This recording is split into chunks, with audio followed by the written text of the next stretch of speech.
This chia pudding is a healthy substitute for chocolate pudding.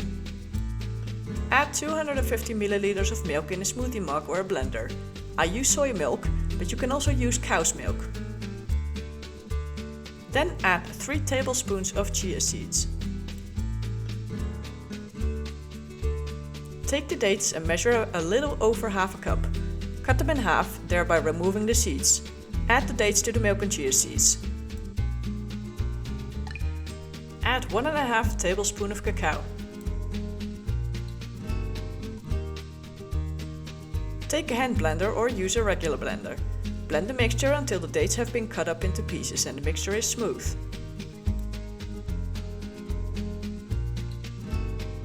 Divide the mixture over 2 glasses. Add a tablespoon of coconut and a tablespoon of chocolate chips to each glass and stir it into the pudding.